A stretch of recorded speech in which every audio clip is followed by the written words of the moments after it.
శ్రీ గురుభ్యో నమః.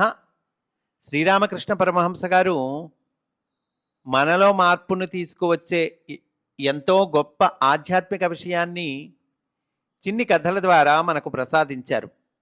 అటువంటి ఒక కథను ఈరోజు చెప్పుకుందాం. దక్షిణేశ్వర దేవాలయంలోని నహబత్ పైన ఉన్న ఒక గదిలో ఒక సాధువు కొంతకాలం నివసించాడు. అతడు ఎవ్వరితోనూ మాట్లాడేవాడు కాదు. ఎల్లప్పుడూ భగవన్నామస్మరణలో మునిగి ఉండేవాడు. ఒక రోజున అకస్మాత్తుగా ఒక నల్లటి మొబ్బు ఆకాశాన్ని పూర్తిగా కప్పివేసింది. ఆ వెంటనే ఒక పెద్ద గాలి వచ్చి ఆ మొబ్బును తొలగించి వేసింది. మళ్ళీ సూర్యుడు ఎప్పటిలాగా ప్రకాశించసాగాడు. ఆ సాధువు అప్పుడు నహబత్ బయటకు వచ్చి బిగ్గరగా నవ్వుతూ నృత్యం చేయడం మొదలుపెట్టాడు. అప్పుడు గురుదేవులు శ్రీరామకృష్ణ పరమహంస గారు ఆయన దగ్గరకు వెళ్ళి, అయ్యా, సాధారణంగా గదిలో నుండి బయటికి రాకుండా మీరు కాలం గడుపుతారు కదా, ఈరోజు బయటకు వచ్చి ఆనందంతో నృత్యం చేస్తున్నారే, ఎందుకు ఈరోజు ఇంత ఆనందంగా ఉన్నారు అని అడిగారు. ఆ సాధువు, మాయ జీవితాన్ని ఎలా కప్పి ఉంచుతుందో ఈరోజు ఆకాశంలో చూశాను అన్నాడు. అంటే మాయ ఈ మొబ్బెట్లా అయితే వచ్చి అలా కప్పేసిందో అలానే మాయ కూడా జీవితాన్ని కప్పి ఉంచుతుందటండి. ఈ మొబ్బు మళ్ళీ వీడిపోతుంది కదండి, మొబ్బు ఏం శాశ్వతం కాదు కదా, మళ్ళీ అటు ఇటు కదులుతుంది కదా. అలానే ఈ మాయ జీవితాన్ని కప్పి ఉంచుతుంది, మళ్ళీ ఈ మొబ్బు తొలగించి వేయబడుతుంది కూడా.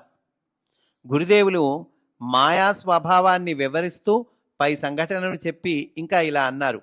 మొదట నిర్మలమైన ఆకాశం ఉంది. అకస్మాత్తుగా ఒక మొబ్బు దాన్ని కప్పివేసింది. ఆ వెంటనే అది చెదిరిపోయి మళ్ళీ అన్నీ యథాప్రకారంగా అయిపోయాయి. మాయ స్వభావం కూడా ఇదే విధంగా ఉంటుంది.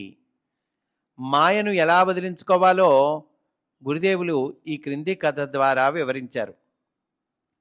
తీవ్ర వైరాగ్యం అలవడినప్పుడు మనకు భగవత్ సాక్షాత్కారం కలుగుతుంది.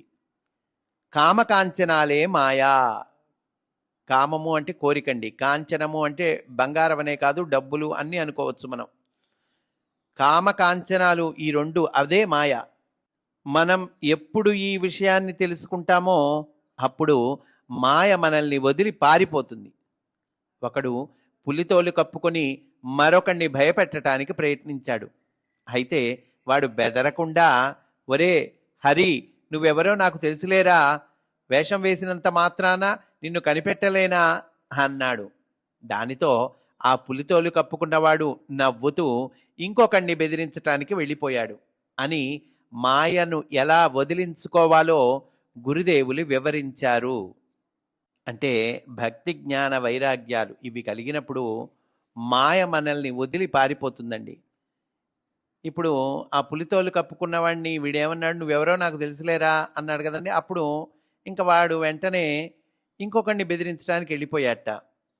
అలాగే అసలు నిజమేమిటో, అసలు శాశ్వతమేమిటో అది మనం తెలుసుకుంటే, అంటే భగవంతుణ్ణి మనం తెలుసుకుంటే ఈ మాయ మనల్ని వదిలిపెట్టి వెళ్ళిపోతుంది అని మనకి చక్కటి కథ తెలియచేశారండి. స్వస్తి. వాసుదేవ.